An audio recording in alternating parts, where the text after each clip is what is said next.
Muito boa tarde a todas e a todos.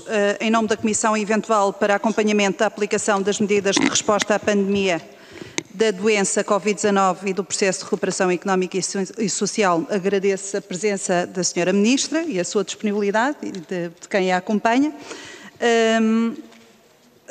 Também um cumprimento a todos os senhores e senhoras deputadas aqui presentes e a todos os que me acompanham online. Uma nota explicativa de como é que vai decorrer a presente audição. A presente audição, portanto, ocorre no âmbito do acompanhamento do processo de implementação, execução e fiscalização do Plano de Recuperação e Resiliência, bem como da aplicação das medidas de resposta à pandemia da doença Covid-19 e do processo de recuperação económica e social. Portanto, a presente audiência inicia-se com uma intervenção inicial da Sra. Ministra, que dispõe de 15 minutos para o efeito. Segue-se uma primeira ronda por os grupos parlamentares, por ordem de representatividade política. Cada grupo parlamentar dispõe de 5 minutos para a sua intervenção. Este tempo pode ser usado de uma só vez ou por diversas vezes, seguido da resposta do Governo. Portanto, que dispõe de igual tempo para responder aos grupos parlamentares. Segue-se uma segunda ronda pelos grupos parlamentares, que dispõem de 3 minutos para intervir. No final, o Governo dispõe de uma intervenção final que corresponde ao somatório dos tempos que dispõem os grupos parlamentares e isto, no seu total, totaliza 21 minutos para resposta às questões colocadas pelas senhoras e senhores deputados. Vamos então dar início, sem mais delongas, à presente audição. Dou então a palavra à Sra. Ministra da Coesão Territorial para uma intervenção inicial e dispõe de 15 minutos para o efeito. Faça favor, Sra. Ministra. Obrigada. Muito obrigada, Sr. Vice-Presidente. Muito boa tarde, senhoras e senhores deputados, e é com grande gosto que aqui voltamos para vos falar da participação do nosso Ministério no Plano de Recuperação e Resiliência e sobre como o PRR responde aos desafios e necessidades dos territórios do interior, dos nossos autarcas, não esquecendo nunca que no âmbito do nosso Ministério temos a responsabilidade dos programas operacionais regionais, do PT 2020 e do PT 2030. Eu, antes de passar à minha intervenção, queria dar uma nota, dizendo já de partida que estamos sempre disponíveis para estar aqui, prestar contas, mas queria fazer um esclarecimento. A convocatória refere que somos convocados para uma audição ao abrigo da alínea C do artigo 3º do regulamento e eu queria esclarecer que a linha C do artigo 3º do regulamento refere os órgãos de governação do PRR e depois diz, nomeadamente, Ministério do Planeamento e Ministério da Coesão Territorial. Eu queria esclarecer que há vários órgãos de governação, há um modelo de governação do PRR, esse modelo de governação tem vários órgãos, o órgão de coordenação política, que é a Comissão Interministerial, que é presidida pelo Sr. Primeiro-Ministro, pelos Ministros Coordenadores, o Sr. Ministro de Estado e da Economia, pelo Ministro do Ambiente, pela Ministra da Presidência e pelo Ministro do Planeamento e pelo Ministro dos Negócios Estrangeiros. Depois há o órgão de acompanhamento, onde estão várias entidades, entre elas as CCDRs, depois há o órgão de coordenação, a estrutura de missão e depois há os órgãos de auditoria e controlo. Portanto, ao contrário do que no artigo 3º, a linha C do regulamento resulta de que o Ministério, salvo, a não ser que eu esteja a fazer uma interpretação literal, o Ministério da Coesão não faz parte dos órgãos de governação do PRR, entendendo nós que há um modelo de governação do PRR. De qualquer modo, estamos sempre disponíveis para aqui estar. Como não faz o Ministro das Infraestruturas e Habitação, como não faz a Ministra da Agricultura, como não fazem uma série de ministérios, independentemente da sua intervenção no PRR. Dito isto, gostando de fazer este esclarecimento, passo à minha intervenção propriamente dita.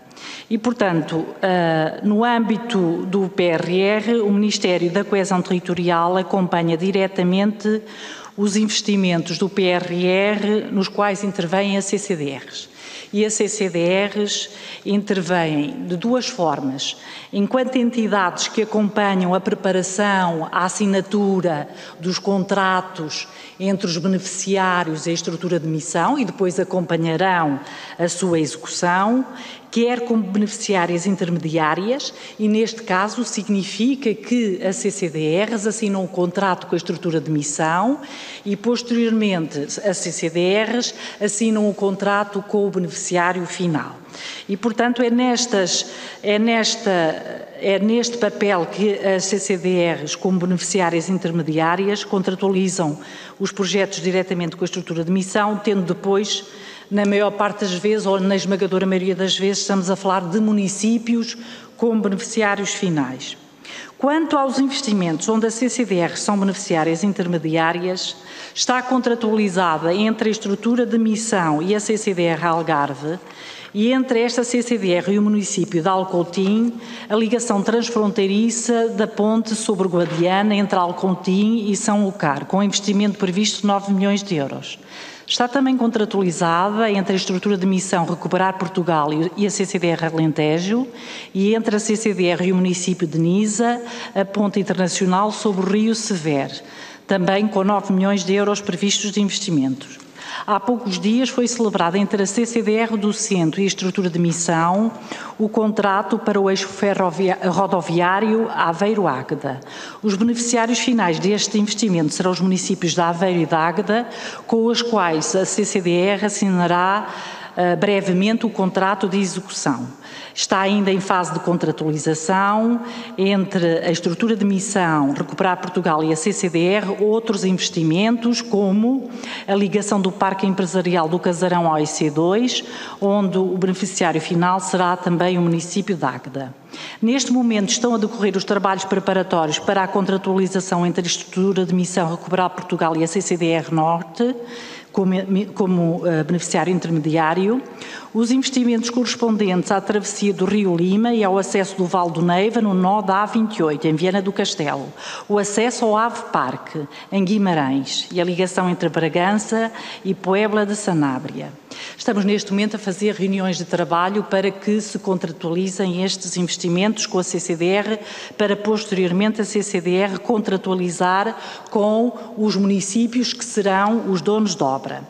Do lado da CCDR Lisboa e Val do Tejo estão também a ser preparados os contratos entre esta CCDR e a estrutura de missão para a ligação entre a A8 e a área empresarial das Palhangueiras, com o município de Torres Vedras, e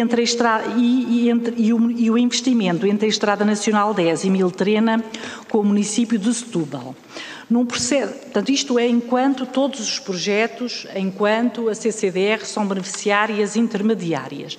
E isto significa que elas assinam o contrato com a estrutura de missão e responsabilizam-se pelo cumprimento dos objetivos e das metas. No entanto, a CCDR tem também um papel de acompanhamento de muitos projetos que estão no território. E é importante que façam este acompanhamento até para garantirmos que no futuro, por exemplo, no âmbito do PT 2030, não haja duplicação de investimentos e haja sim complementaridade entre os investimentos do PRR e os investimentos já lá vou essa, e os investimentos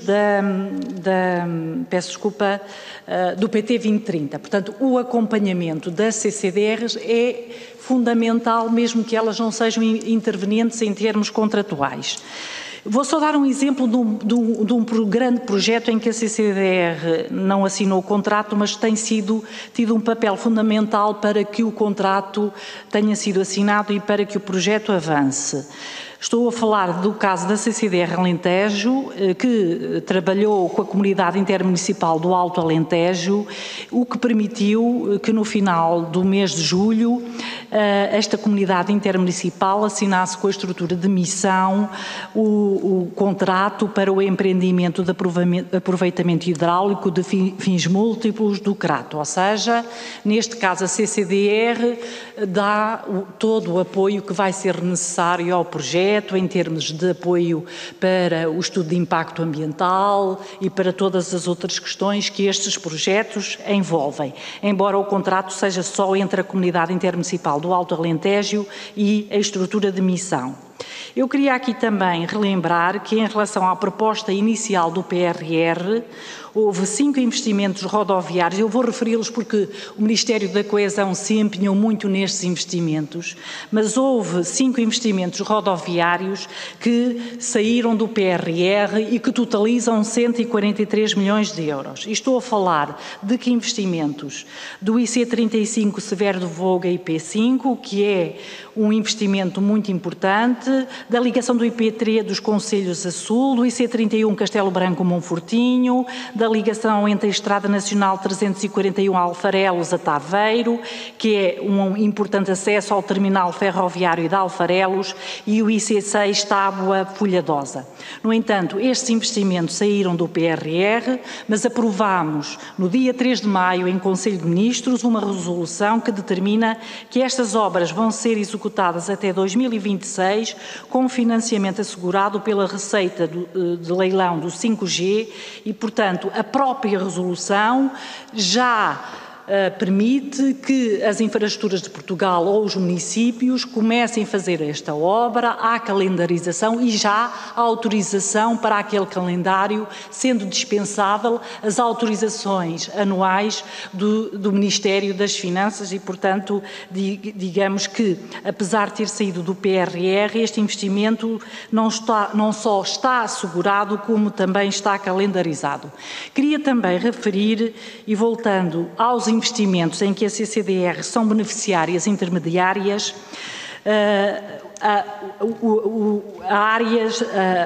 as áreas de acolhimento empresarial de nova geração que estão previstas no PRR, que foram colocadas por nossa iniciativa.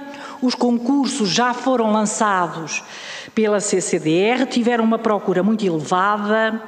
Este aviso prevê que esta primeira fase é uma fase de manifestação de interesse, na qual a CCDR avaliou as candidaturas e depois indicam as que estão em melhores condições para passar a uma segunda fase. Portanto, haverá depois um segundo aviso para as candidaturas que passaram para a segunda fase e depois serão os municípios que, depois escolhidos para a segunda fase, apresentarão o projeto que será avaliado por um júri que será coordenado pelas próprias CCDRs. Foram recebidas 81 manifestações de interesse, das quais 37 estão... Santinha, das quais 37 estão em boas condições de passar à segunda etapa deste aviso. E estou certa, nós temos aqui candidaturas de grande qualidade e estou certa de que aquelas que não tiverem condições de ser apoiadas no PRR, já ficamos aqui pelo menos com uma bolsa de projetos para o Portugal 2030, que também tem onde as áreas de acolhimento empresarial têm elegibilidade. Queria também aqui, Sra. Vice-Presidente, Srs. Deputados, queria também aqui dar 2 notas finais de que o PRR não descuidou o interior. Fora das grandes áreas metropolitanas e no interior, a verba inscrita no PRR, já com beneficiários finais identificados, é de praticamente 2.000 milhões de euros, o que representa quase 15% dos apoios a fundo perdido deste plano. E, portanto, estamos a falar de verbas de quase 700 milhões nas infraestruturas, de quase 700 milhões nas florestas, de mais de 440 milhões na gestão hídrica e de mais de 90 milhões na agenda de inovação para a agricultura. Estou a falar apenas dos projetos que já estão identificados e territorializados no próprio documento do PRR. A estes valores, à partida destinados para o interior, acrescem diversas áreas de investimento ainda em aberto, transversais a todo o país e de que o interior naturalmente beneficiará. Estou a falar dos investimentos na área da saúde. Nesta área está, por exemplo, previsto que serão só para o interior o apoio que há para as viaturas móveis, mas também na habitação, na área social, no apoio às empresas, na formação profissional, habitacional, entre outras. Como os senhores deputados sabem, muitas das verbas do PRR serão atribuídas via concurso e, portanto, só se não houver candidaturas é que não haverá verbas para os territórios do interior. Estou certa de que todos os territórios terão a oportunidade de se apresentar a concurso, embora o mérito seja o critério de atribuição das verbas. Importa ainda referir que há vários avisos em que os critérios de avaliação ou de seleção dos projetos majoram os investimentos que sejam feitos em territórios do interior. É muito importante este aspecto. Falo, por exemplo, do aviso da eficiência hídrica do Algarve, ou da área da bioeconomia, ou do aviso Impulso Jovens e Adultos, em que os próprios avisos prevêem majorações no caso das candidaturas serem em territórios do interior. Para nós isto é muito importante para desmistificar a ideia feita de que o PRR não serve para o interior ou para os municípios. O PRR não deixa nem o interior nem os autarcas de fora. E, portanto, devo dizer de que não duvido de todo, conhecendo muito bem os nossos autarcas, de que estarão à altura do desafio. E, mais do que isso, o papel dos nossos autarcas será determinante na realização destes investimentos. E não é por nada que muitos dos investimentos que são das infraestruturas de Portugal, que são dos ministérios, estão nesta fase a ser contratualizados com os nossos municípios. É o caso, por exemplo, da habitação, em que o contrato é assinado entre o IRU e a estrutura de missão, mas depois o IRU contratualiza, por sua vez, com os municípios que aprovam a estratégia local de habitação. Finalmente, queria dizer que temos que olhar para o PRR como mais um instrumento financeiro que temos à nossa disposição. Ele não é o último. Está neste momento em fase de programação Portugal 2030, com uma dotação muito superior de 24 mil milhões de euros e, portanto, estamos à vossa disposição para quaisquer esclarecimentos e muito obrigada pela vossa atenção. Obrigada, Sr. Vice-Presidente. Muito obrigada, Sra. Ministra. Damos então início à primeira ronda. Tem agora a palavra o Grupo Parlamentar do PSD. Senhora Deputada Sandra Pereira, relembro que dispõem de 5 minutos para a intervenção, que este tempo pode ser usado por uma vez ou por diversas vezes e esse tempo é seguido depois da resposta pela Sra. Ministra. Faça favor, Sra. Deputada. Muito bem, muito obrigada, Sra. Presidente, pelo esclarecimento que se afigura bastante pertinente. Quero, naturalmente, saudar a Sra. Ministra e o Sr. Secretário de Estado e, naturalmente, quem acompanha. Muito obrigada pela sua presença aqui, que é muito importante, tratando-se de um Ministério que tem, naturalmente, quero dizer, uma relação muito especial com a aplicação do PRR, nomeadamente naquilo que se afigura um desígnio nacional, que é exatamente a coesão territorial e sendo este um instrumento privilegiado para o atingirmos. Senhora Ministra, relativamente aos indicadores identificados, eu queria antes de mais fazer-lhe uma pergunta, colocar daqui uma pergunta que tem a ver com o momento político que passamos. Senhora Ministra, tem sido muito falado do risco de não aprovação do Orçamento de Estado, nomeadamente no que concerne à implementação do PRR e os prejuízos que daí advirão para o país com a não aprovação do orçamento e com o impacto direto neste instrumento que se afigura de grande utilidade para o país. E eu queria perguntar-lhe diretamente quais são as repercussões diretas e imediatas da não aprovação do Orçamento de Estado no que concerne à execução do PRR.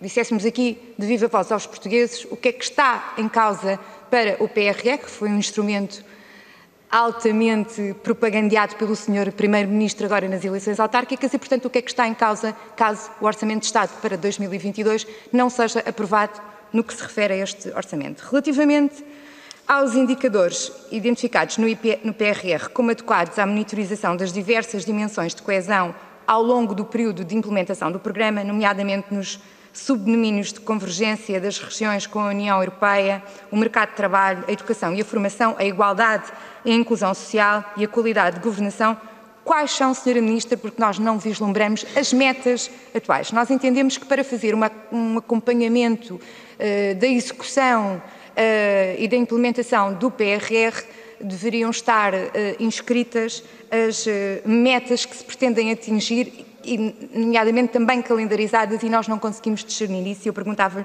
quais são exatamente as metas a que nos dispomos. Depois, queria perguntar também que o PRR, através de respostas sociais previstas, garantirá um aumento da capacidade de resposta às necessidades de integração dos mais jovens, às necessidades e cuidados dos idosos e daqueles que carecem de cuidados continuados, isto é dito, bem como das pessoas com deficiência, que contribuirão para a redução das desigualdades sociais, contribuindo também para uma sociedade mais justa e equilibrada. Dito isto, estamos todos de acordo, mas gostaríamos de saber em concreto, Sra. Ministra, de que aumento de capacidades de resposta em concreto é que se trata no que concerne a estes equipamentos, nomeadamente cuidados continuados e de outros de proteção às pessoas com deficiência, atinentes a resolver as desigualdades sociais. Depois, queria perguntar-lhe também, Sra. Ministra, porque, e da sua intervenção inicial, pareceu-me absolutamente muito claro que contam com os municípios como no interior como absolutos.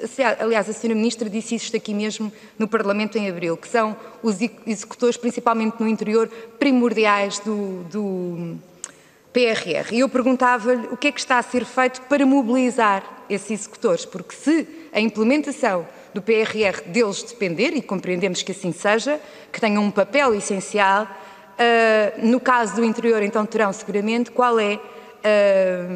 o que é que está a ser feito para os motivar e para os mobilizar. E depois também queria perguntar-lhe se existe um acompanhamento por parte do Ministério para a elaboração de candidaturas, porque isto, então, nos municípios do interior, parece-me absolutamente pertinente haver um know-how que sirva também de apoio aos municípios para que possam usar na totalidade as candidaturas. A Sra. Ministra disse bem que sem candidaturas não haverá implementação do programa e, portanto, todos queremos que exista o máximo de candidaturas. Depois queria também, Sra. Ministra, perguntar-lhe se existe um plano de comunicação de divulgação de verbas e concursos, porque isto também me parece de primordial importância que se divulgue, que os municípios tenham conhecimento deles e que tenham naturalmente apoio técnico para concorrer. Depois, a Sra. Ministra terá dito também que o objetivo para 2021 seria de ter mais 20% de execução global de programas operacionais regionais, ou seja, passar para 60%, e nós estamos exatamente a 2 meses do final do ano, ou seja, da meta definida, e eu gostaria que a Sra. Ministra se nos pudesse trazer aqui qual é a taxa de execução global atual. Se foram ou não foram abertos os avisos de 250 milhões de euros no final de abril, tal como foi preconizado, e quanto desse valor é que foi atribuído até ao momento por rubricas, nomeadamente equipamentos de saúde, infraestruturas escolares, equipamentos sociais e regeneração urbana. Se tiverem condições, Sra. Ministra, gostaríamos que nos trouxesse essa informação. E para terminar, gostaria só de deixar aqui esta nota, que é muito difícil, e da parte da Sra. Ministra também vai ter que fazer essa avaliação, como é que se pode avaliar um programa e a execução de um programa com a ausência total de metas definidas e calendarizadas. Parece-me isto uma preocupação muito pertinente trazer aqui. Muito obrigada, disse. Muito obrigada, Sra. Deputada. Dou agora a palavra à Sra. Ministra para a resposta. Dispõe de 5 minutos para o efeito. Faça favor, Sra. Ministra. Muito obrigada, Sr. Vice-Presidente. Muito obrigada, Sra. Deputada, pelas questões. Eu não lhe consigo dizer as metas do PRR globais, mas consigo dizer-lhe, e vou dar um exemplo concreto, que nós, para cada projeto, nós temos uma ficha e a ficha tem metas calendarizadas, tem metas quantificadas. Nós podemos facultar um exemplo dessas fichas, por exemplo, de um projeto que foi dos projetos que estava mais maduros, que é o projeto, em linguagem como nós chamamos, com uma barragem do Crato, do Pisão, peço desculpa porque ela foi assinada no Crato, e dar um exemplo de uma ficha e dizer-lhe que cada ficha que corresponde a cada projeto tem metas calendarizadas e os pagamentos serão em função da concretização dessas metas. Eu vou dar só um exemplo. Por exemplo, só na ponte de Alcoutim, São Lucar da Alguadiana, está prevista a conclusão dos projetos, temos a data, Para todos os projetos temos que ter uma ficha. Depois podemos trazer um exemplo de ficha e de ponto de situação, mas, por exemplo, em todos eles está a data de previsão de conclusão do projeto de concurso da empreitada. Em todos eles está a previsão do lançamento do concurso da empreitada. Em todos eles está a previsão da adjudicação da empreitada. Em todos eles está a previsão do prazo de execução da empreitada. E depois temos outros critérios que o próprio PRR tem de impacto no PIB, impacto na criação de emprego e, portanto, é para depois responder à outra questão que a senhora deputada colocou. E, portanto, nós temos, por exemplo, nós dividimos, só para dar nota, a ficha é tão pormenorizada que nós, por exemplo, aqui na barragem do Pisão, até tivemos que responder se como é que iríamos proteger, ainda antes, quando apresentámos o PRR, certa fauna no território. Portanto, eu quero dizer e deixar-lhe a tranquilidade de que há metas muito concretas em cada projeto e que os pedidos de pagamento estão dependentes da concretização destas metas. E terei o maior gosto em vos fazer chegar cópia dessas fichas por projeto. Depois, dizer também que quando as autarquias, que trabalho é que está a ser feito com as autarquias para mobilizar os autarcas, nós estamos a criar em todas as CCDRs uma estrutura e nós já estamos a ter um procedimento de divulgação permanente. Aliás, há um site que tem toda a informação dos avisos, que é o site da estrutura de missão. Esse site tem toda a informação dos avisos abertos, mas nós também, sempre que sai um aviso, sai um alerta para as autarquias e para as comunidades intermunicipais de que saiu o aviso, e é nossa intenção, nas CCDRs, por exemplo, a do Alentejo já tem uma equipa constituída no sentido de prestar esclarecimentos e de sermos também mediadores no pedido de esclarecimentos à estrutura de missão em relação ao acompanhamento para a elaboração de candidaturas. Como no caso de candidaturas em que é a própria CCDR a avaliar as candidaturas, não se pode envolver na elaboração dessas candidaturas, mas também a nossa intenção, e as comunidades intermunicipais podem ser um grande apoio para nós na capacitação das autarquias para elaborar projetos, e as próprias CCDRs têm que ter uma equipa para acompanhar a execução. E volto a dizer, isto é tão ou mais importante porque depois também estamos a concluir o PT 2020 e vamos iniciar o PT 2030. Portanto, esta importância de se capacitarem as autarquias. Nós próprios estamos a fazer sessões de formação para as autarquias, de termos técnicos na CIMES e na CCDRs que acompanhem estes projetos, está nos nossos horizontes e já estamos a concretizar. Em relação às respostas sociais, é uma responsabilidade do Ministério do Trabalho, Solidariedade e Segurança Social, mas o PRR tem o número de camas que vão aumentar nos lares, tem concretizado o número de camas que vão aumentar nos cuidados continuados, tem o número de viaturas de apoio às famílias, tem identificado o número concreto e faremos chegar isso. Os números estão exaustivamente descritos no documento do PRR em relação aos objetivos que se pretendem, quer nos jovens, no âmbito da qualificação, quantos é que se pretendem envolver, quer nos mais idosos, quer no apoio ao domicílio, quer nas estruturas residenciais, nas pessoas com deficiência. Portanto, eu não tenho aqui os números, porque não acompanho diretamente esta área, mas com a maior das brevidades, se for esse o caso, faremos chegar. E depois, finalmente, o que é que está em causa se o orçamento não for aprovado? No nosso caso, está a continuar a fazer o trabalho que temos vindo a fazer. Não deixar de trabalhar até o último dia, fazer a nossa missão e a nossa obrigação. Obrigada. Muito obrigada, Sra. Ministra. Tem agora a palavra o Grupo Parlamentar do PS. Sr. Deputado Hugo Costa, faça favor. Muito obrigado, Sra. Presidente. Cumprimentar a Sra. Ministra, a Sra. e o Sr. Secretário de Estado, Sras. e Srs. Deputados, e gostava de começar por uma ideia que aqui já nos deixou, Sra. Ministra. O PRR, ou seja, o Plano de Recuperação e Resiliência, não deixa o interior e também as autarquias para trás. Essa é uma ideia que muitas vezes tem sido tentada colar por um conjunto de protagonistas, por um conjunto de atores, por um conjunto também de partidos, e é importante sublinhar que o Plano de Recuperação e Resiliência é um mecanismo com forte impacto económico, com forte impacto a nível daqueles que são os multiplicadores macroeconómicos, mas simultaneamente com impacto territorial, quer para o interior, quer também para as autarquias. Sabemos bem que da parte da Sra. Ministra a responsabilidade direta de um Plano de Recuperação e Resiliência apenas está nas áreas das CCDRs e nas áreas dos municípios. E é aí que o Grupo Parlamentar do Partido Socialista se vai cingir na sua intervenção. Do ponto de vista daquela que são as responsabilidades diretas, temos, por exemplo, a questão das ligações transfronteiriças. Se querem exemplo também do interior, naturalmente são essencialmente no interior, naturalmente, as ligações transfronteiriças que representam 65 milhões de euros.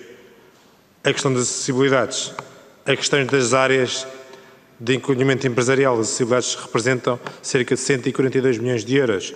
As áreas de alocação empresarial, que com as suas diversas vertentes, quer das missing links, quer também das outras vertentes que são muito importantes colocar. Essa contratualização é da responsabilidade das CCDRs, também, por isso, questionar como é que o Ministério da Coesão olha para essa matéria. Depois, a nível do Ministério da Coesão, há outras questões que podem ser colocadas, nomeadamente, até porque na área da habitação, na área da saúde, entre outras áreas, há um conjunto de matérias em que os municípios, na área social, que já foi aqui colocado, em que os municípios são chave. É conhecido que o Plano de Recuperação e Resiliência tem, por exemplo, o maior pacote de sempre na área da habitação e ele tem uma grande carga dos municípios. Também na saúde, é conhecido que os centros de saúde a construir serão da responsabilidade dos municípios.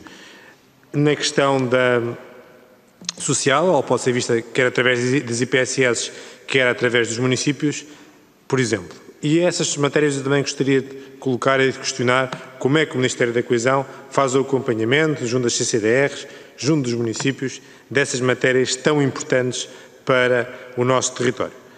Depois, o Plano de Recuperação e Resiliência, reconhecendo a sua importância com os seus 3 eixos fundamentais, a área climática, a área da resiliência e a própria área da transição digital, tem um impacto natural no interior.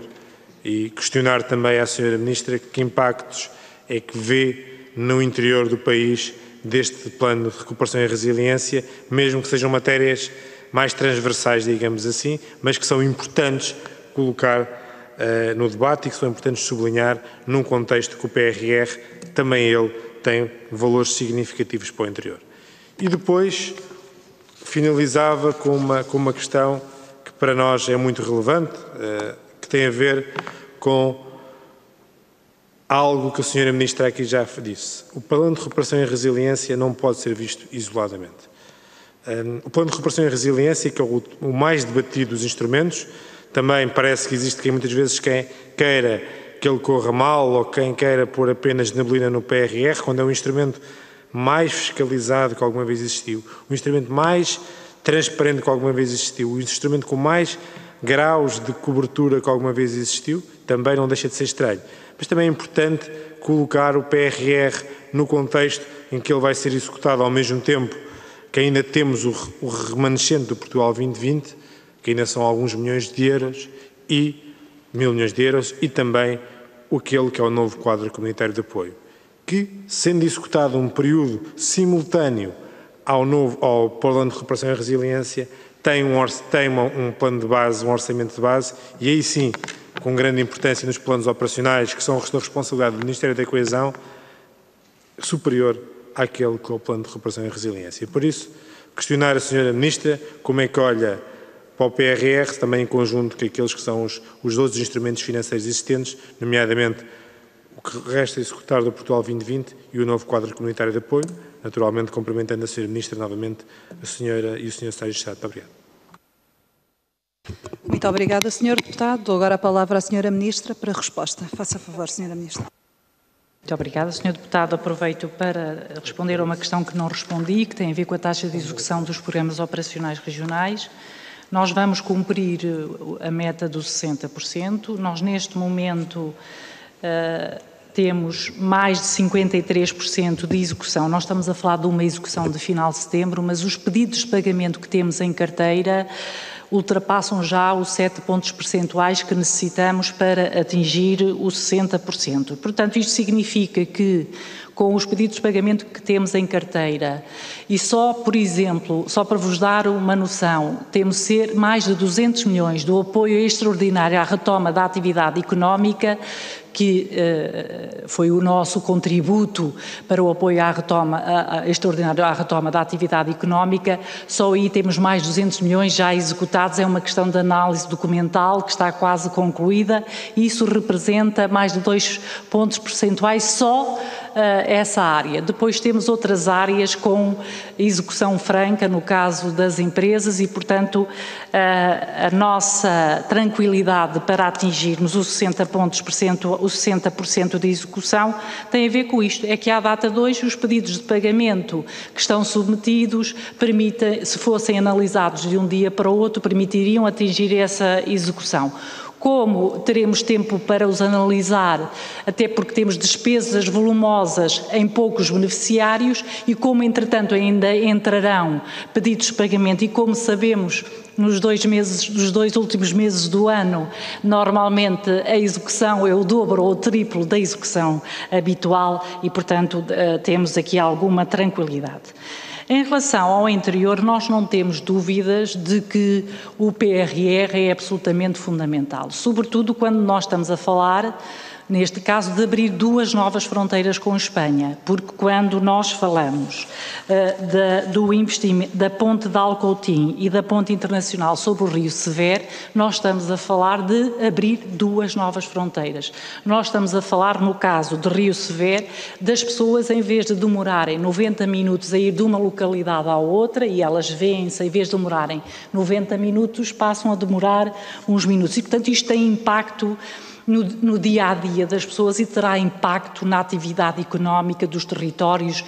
E eu estou a dar só um exemplo do que acontece depois com a abertura destas 2 fronteiras. O mesmo acontece quando nós estamos a falar na ligação de Bragança, a Puebla de Sanabria, que permite que as pessoas daquele território tenham acesso ao comboio de alta velocidade e, portanto, possam chegar ao centro da Europa mais rapidamente, às vezes, do que a Lisboa. Portanto, nós não temos dúvidas de que os investimentos já sinalizados desde o início, como sendo para o interior, foram aqueles que consideramos importantes. Fizemos aqui uma opção, é que também colocámos no PRR verbas que dificilmente teriam elegibilidade no próximo quadro comunitário.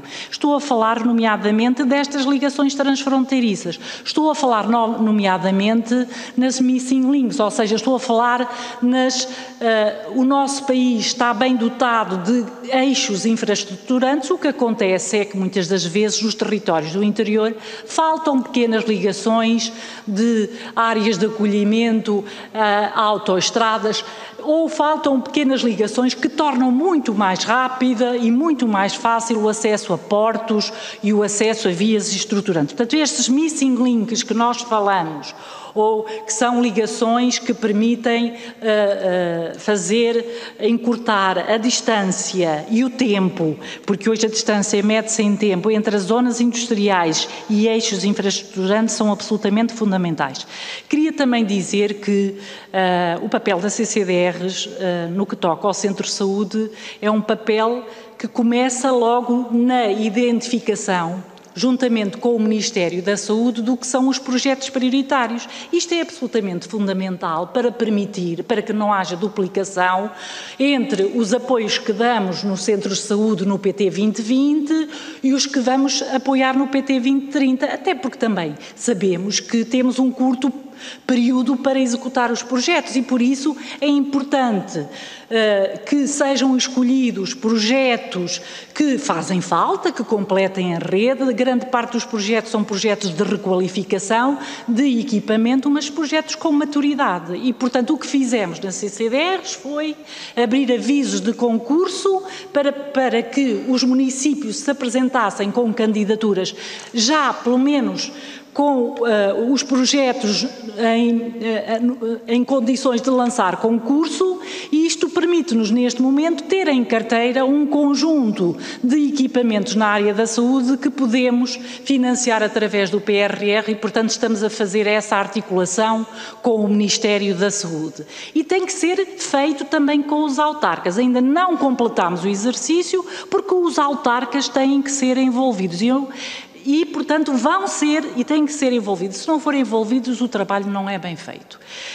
Por exemplo, só para terminar, peço imensa desculpa e obrigada pela sua tolerância. Na habitação, nós temos uma intervenção, é muito importante que as autarquias desenhem as suas estratégias locais de habitação e nós estamos a ter um apoio da CCDRs nesse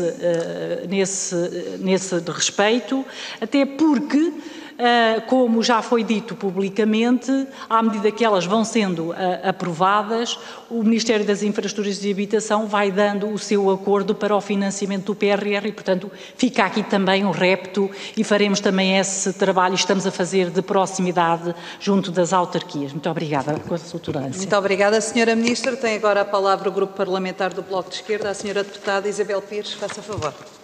Obrigada, Sra. Presidente. Cumprimentar a Sra. Ministra, Srs. Secretários de Estado, Sr. Secretário de Estado. Nós sempre que temos audições relativamente ao Ministério da Coesão Territorial, não será novidade algumas das questões que vamos aqui colocar, porque temos vindo a colocar noutras audições, sendo que agora mais direcionadas com esta questão do PRR, e eu começava exatamente por uma das últimas coisas que acabou de referir, sobre o envolvimento ou não dos autarcas, dos municípios, das comunidades intermunicipais, que têm aqui, obviamente, um papel importante, mas que têm existido algumas queixas, alguma perplexidade pelo facto de municípios e comunidades intermunicipais algumas não terem sido ouvidos para o desenho do próprio PRR e, portanto, considerando que, a própria Ministra diz, e faz sentido que sejam comunidades intermunicipais e municípios parceiros, obviamente, fundamentais para levar para o terreno um plano como o PRR, na fase do desenho do próprio PRR, possivelmente deveriam ter estado incluídos nesse debate e, portanto, seria a primeira questão que nós deixaríamos, porque, de facto, à medida que se foi, ao longo dos últimos meses, conhecendo o que era o PRR, as chamadas agendas mobilizadoras, as prioridades, etc., por vezes fica a questão sobre a interligação e visto num contexto mais geral, qual é que é a estratégia, de facto, do próprio PRR. E depois falta perceber qual é que é a estratégia para a coesão territorial. E isto é um debate que nós temos tido várias vezes, temos aqui algumas diferenças na forma como este Ministério tem trabalhado desde a sua criação, continuamos com muitas dúvidas sobre a sua efetividade no que toca às necessidades de colmatar as desigualdades territoriais, o problema da interioridade, sabemos que tem sempre necessariamente que haver aqui ligação com outros ministérios, porque há muitas matérias que têm que ser assim trabalhadas, mas de facto há aqui algumas matérias que ficam por responder mesmo com o PRR. Na sua intervenção inicial elencou aqui alguns dos investimentos em que as CCDRs serão intermediárias e, portanto, já estarão aqui em fase de contrato ou já prontas para avançar, e percebemos aqui que há uma grande fatia para infraestruturas, nomeadamente estradas, pontes. Temos pouca ferrovia, e no PRR em geral a ferrovia não tem um papel, do nosso ponto de vista, deveria ter uma força tão grande que não tem, quando nós sabemos que, do ponto de vista da coesão territorial, da mobilidade, a ferrovia é um ponto fundamental que ainda não tem propriamente a resposta que deveria ter, mas parece-nos que falta aqui algumas matérias que são essenciais para responder aos problemas da interioridade. Por exemplo, a questão da reabertura de serviços públicos. Sabe que tem sido uma matéria que o Bloco de Esquerda tem insistido bastante, porque de facto nós podemos aqui falar de várias matérias, como aqui referiu, da habitação, de outros pontos essenciais sobre os quais o PRR pode vir a focar para alguns municípios e para algumas comunidades, mas precisávamos de uma estratégia mais global de reabertura de serviços públicos. E é algo que nós vamos continuar a insistir e onde nós consideramos que o PRR deveria ter uma visão muito mais alargada e muito mais efetiva, nomeadamente para o interior, porque nós podemos falar de centros empresariais, ligações aos centros empresariais, resolver o problema dos missing links ou matérias desse género, mas se nós continuarmos sem falar da necessária reabertura de serviços públicos que são essenciais para manter as pessoas nos territórios, então estaremos sempre a ficar aquém daquilo que é necessário. E depois, mesmo algumas questões de desigualdade, não necessariamente de interioridade, mas de desigualdades territoriais dentro das próprias áreas urbanas, que muitas vezes existem e, por estarem, por vezes, dentro dessas áreas urbanas, acabam por não ter tanta atenção quando nós olhamos para planos deste género. E, portanto, perguntar-lhe qual é que é, na verdade, a visão estratégica que existe para a coesão territorial no PRR, e até a questão que nós sempre deixamos mais de um ponto de vista geral fora do PRR, qual é que é, afinal, o plano estratégico para este Ministério que depois, na verdade, sempre que nós precisamos de ter alguma resposta sobre alguma matéria, nunca será este Ministério, será sempre outro Ministério, porque as competências estão interligadas e acabam por estar espalhadas. E, por fim, queria colocar, mesmo para terminar, uma questão sobre transparência e rigor. Nós recentemente tivemos conhecimento de um concurso de uma das agendas mobilizadoras para os Açores, que são tudo menos o exemplo daquilo que deveria estar a acontecer com candidaturas a fundos do PRR e, portanto, nós alertámos quando o Governo quis fazer alterações ao Código de Contratação Pública, à criação de um regime especial para os programas do PRR, que poderiam advir daí problemas de transparência, de rigor, aos quais o Tribunal de Contas neste momento não poderá responder porque apenas o poderá fazer depois. E, portanto, perguntar-lhe também nesta relação com os municípios de que forma é que o Governo está também a assegurar que esta transparência e que este rigor existam nas candidaturas aos fundos. Muito obrigada, Sra. Deputada. Tem agora a palavra a Sra. Ministra. Faça favor, Sra. Ministra. Pois, Sra. Deputada, eu creio que se andasse mais no território e falasse mais com os nossos autarcas, não diria o que disse, que há confusão sobre o nosso papel. Eu vou só dar-lhe aqui um exemplo do nosso contributo, e estou a falar só do Ministério da Coesão Territorial, no âmbito do Plano de Estabilização Económica e Social. Mal tivemos a pandemia, reprogramámos os nossos programas operacionais num mês com a Comissão Europeia, e aqui tivemos um papel de grande flexibilidade por parte da Comissão Europeia. O Ministério da Coesão Territorial tem, no Plano de Estabilização Económica e Social, que foram as medidas de urgência, 14 medidas que correspondiam a um volume de fundos de 514 milhões de euros. Eu já lhe posso dar uma nota, e certamente alguns dos temas já os ouviu. O Programa do Amianto nas escolas, o Programa de Apoio à Contratação, que envolveu um apoio de quase 5 mil pessoas e mais de 270 milhões de euros, metade destas estas pessoas para o interior, certamente que estas pessoas que hoje encontramos nas empresas ou nas IPSS reconhecem a importância destes apoios, nomeadamente os cursos TESP para os nossos jovens, que hoje envolvem mais de 26 milhões de euros. Estou a falar de tudo valores desde a pandemia. Certamente que os jovens que hoje estão a trabalhar nas empresas, fruto destes cursos TESP ministrados pelos politécnicos, nos reconhecem valor. Estamos a falar, por exemplo, de contratação de recursos humanos altamente qualificados. Portanto, eu estou a falar desde o período da pandemia. Estamos a falar de centenas de pessoas qualificadas, um apoio de 21 milhões de euros para integrar empresas. Nós podemos dar-vos o nome das empresas, o nome das instituições que contrataram estas pessoas e o valor dos contratos, caso a caso.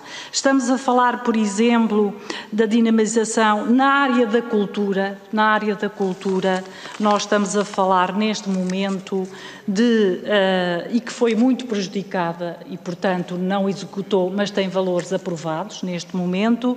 Nós temos 191 candidaturas que envolvem fundos de 46 milhões de euros. Estão em execução, este é um momento, reprogramamos, permitimos que todas as candidaturas fossem reprogramadas para que as atividades possam ser desenvolvidas e muitas das candidaturas da cultura em rede são absolutamente fundamentais nos territórios. Queria só dizer que até ao momento, destas 14 medidas que estão no Plano de Estabilização Económica e Social, já concluímos e superámos 12 medidas que correspondem a um apoio de fundos europeus de 746 milhões de euros. E, portanto, estamos a falar dos apoios às empresas no âmbito dos avisos que chamamos Inovação Covid, estamos a falar do Programa de Apoio à Produção Nacional. Certamente que os quase 300 empresários que receberam um apoio, que hoje já é só de FEDER de 100 milhões de euros, que como participava metade a fundo perdido dos seus investimentos, que fossem até 235 milhões de euros, e que temos ido assinar no terreno, certamente que valorizarão esse apoio. Como as empresas ou os centros de ciência valorizam os 157 milhões de euros que aprovamos. Estamos a falar para empresas, estamos a falar para centros de conhecimento e para projetos em cooperação. Isto só no período desde março de 2020 até hoje. São números, podemos dar-vos a informação que considerem necessária.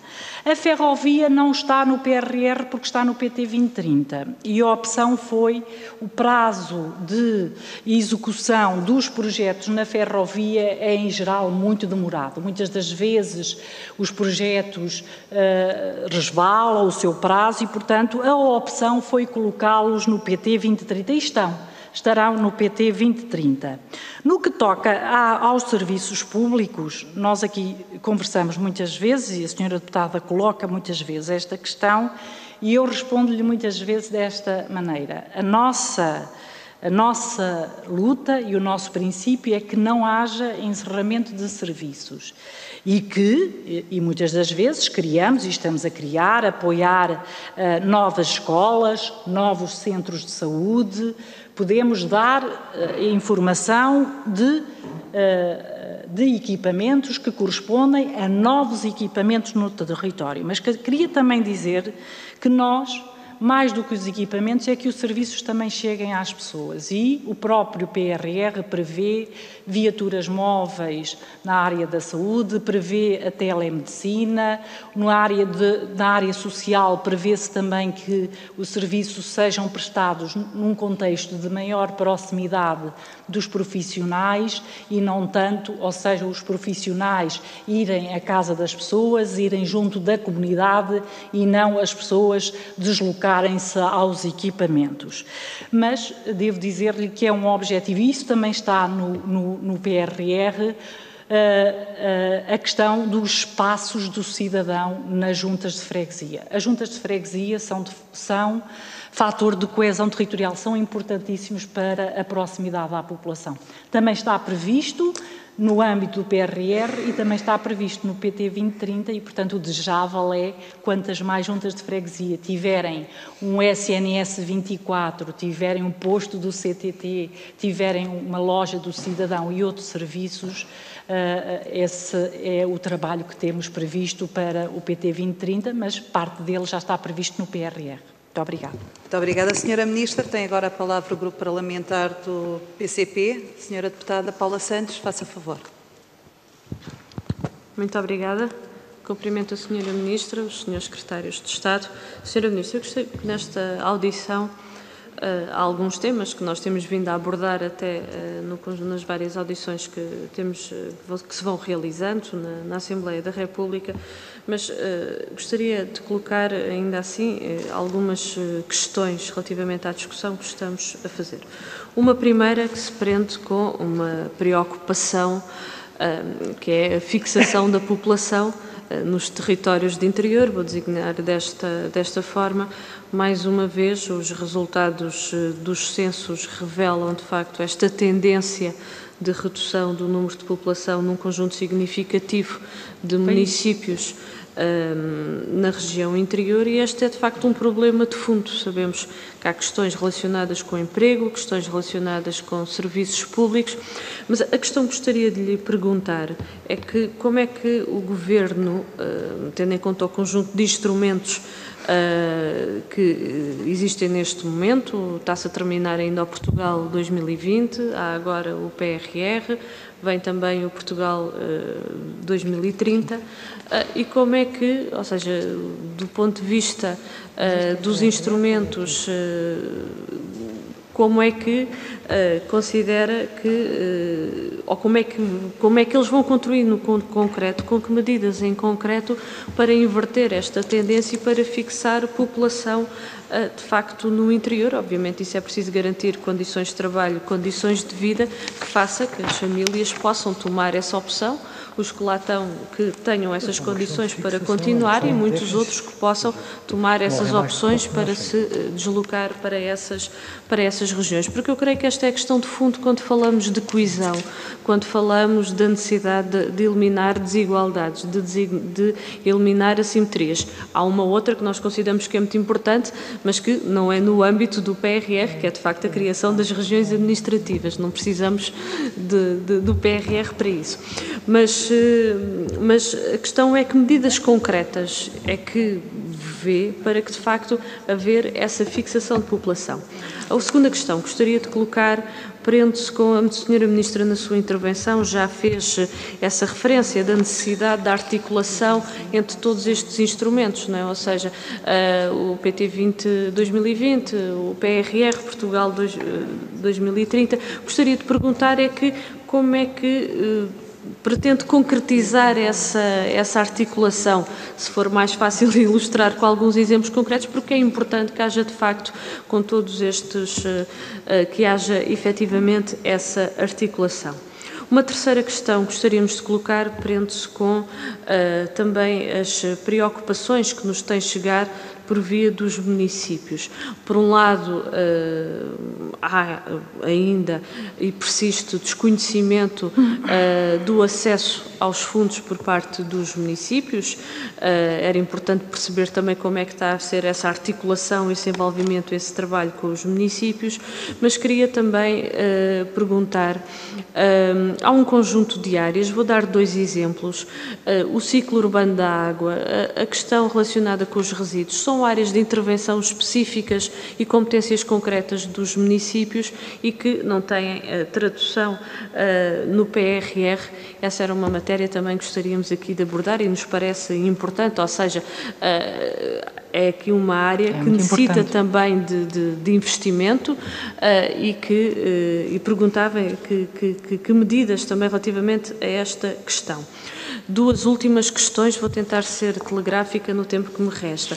Uma outra preocupação que surge e gostaria de perguntar também como é que pretende ultrapassar, que é a capacidade de execução daquilo que o Governo se comprometeu com o PRR. Há uma ausência de estruturas do ponto de vista do planeamento para fazer este acompanhamento. Aliás, a estrutura técnica de acompanhamento e execução de investimento foi desmantelada, havia departamentos específicos para esta matéria, hoje não há, e isto cria aqui, naturalmente, um conjunto de dificuldades para a execução daquilo que o Governo se comprometeu neste plano. Por isso gostaria de perguntar, não é, como é que pretende, de facto, assegurar essa mesma... como é que olham para este problema e para ultrapassar. Uma outra questão, esta mais específica e que se prende com uma questão que também temos vindo a abordar, que se prende com a discriminação que a Península de Setúbal tem vindo a ser sujeita no acesso aos fundos comunitários. Temos vindo, já foi aprovado um projeto de resolução, inclusivamente o PCP na Assembleia da República, que faz um conjunto de recomendações ao Governo. A pergunta concreta que eu gostaria de colocar é, enquanto a questão relativamente à NUT 3, que nós consideramos que deve ser resolvida rapidamente, que a questão do estudo de um novo redesenho da NUTS 2, mas enquanto isto não está finalizado, que se encontra no quadro dos instrumentos disponíveis solução para compensar a Península de Setúbal por esta dificuldade nos acessos aos fundos, por esta dificuldade, não, por este, de facto, esta discriminação que tem sido alvo. E gostaria de perguntar, no âmbito do PRR, de facto, que medidas em concretas é que o Governo está a pensar relativamente a esta matéria para esta compensação? Muito obrigada. Obrigada, Sra. Deputada. Dou agora a palavra à Sra. Ministra para a resposta. Faça favor, obrigada, Sra. Vice-Presidente. Muito obrigada, Sra. Deputada. Vai ser complicado porque parte das perguntas são PRR e outras não são, mas estão sempre ligadas. Eu vou dar um exemplo de como é que no nosso Ministério nós faremos a articulação ou estamos a fazer a articulação, porque há outras áreas que não são da nossa responsabilidade, mas sobretudo procurar que, e isso a Comissão Europeia vai nos exigir, e dar um exemplo com a área da saúde, que é o que estamos a fazer. E até dar-lhe um exemplo como é que procuramos desde já garantir a execução neste domínio, como é que o fizemos. Nós temos um conjunto de equipamentos na área da saúde, são equipamentos de saúde de proximidade, centros de saúde, unidade de saúde familiar, noutros casos temos equipamentos para hospitais, mas em geral é este o apoio que temos. O que fizemos foi abrimos um conjunto de avisos para centros de saúde que sabíamos que iriam ter elegibilidade no PRR e exigimos a essas candidaturas que tivessem projetos de arquitetura, projetos de especialidade, ou muitos são para requalificação, porque o PRR também permite e, portanto, temos neste momento em carteira um conjunto de projetos com maturidade para serem selecionados para o PRR. Falta fazer este trabalho que não foi feito, que é envolver os municípios, ou seja, que a lista final das candidaturas que seja sinalizada no centro de saúde seja não só decidida pelas ARS, mas articulada com as CCDRs e eu diria que a palavra final tem que ser dos autarcas, até porque eles têm neste momento competências nestas áreas e, portanto, é isso que estamos a procurar fazer. A lista dos projetos a financiar pelo PRR será uma lista nominativa, ou seja, serão identificados os projetos. Isso já nos permite, depois, nas nossas bases de dados, ter esses projetos que estão no PRR e ir acompanhando a sua execução. E, simultaneamente, também nos permite, quando tivermos candidaturas no PT 2030, evitar sobreposição de apoios, porque temos essas candidaturas sinalizadas e a acompanhar a sua execução. Portanto, a articulação é feita, em primeiro lugar, sobretudo com o modelo de governação, envolvendo a CCDRs, envolvendo os municípios, envolvendo a ARS, se for o caso da habitação, envolvendo o IRU, envolvendo a CCDRs e envolvendo os municípios, até porque os municípios são os executores. E, portanto, no fim, a articulação tem que passar sempre por eles. Portanto, o ciclo urbano, eu dei-lhe o exemplo da articulação. O ciclo urbano da água continua no nosso país a exigir elevados investimentos, sobretudo para fazermos uma gestão das perdas, que são elevadas, e está previsto um volume muito significativo de FEDER para o ciclo urbano da água através dos programas operacionais regionais no Portugal 2030. Ou seja, esta é uma elegibilidade e é uma intervenção que passará para os programas operacionais regionais, onde os municípios têm uma palavra muito grande a dizer, nomeadamente na articulação com o investimento, como sabemos, há em baixa e há em alta, e, portanto, isso será através do Programa Operacional Regional. No que toca, eu não podia estar mais de acordo com a senhora deputada, dizendo que o problema dos territórios, de todos neste momento, é a população, são as pessoas.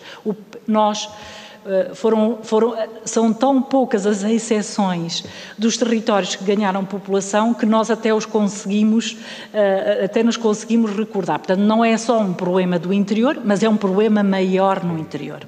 É um problema do país, infelizmente.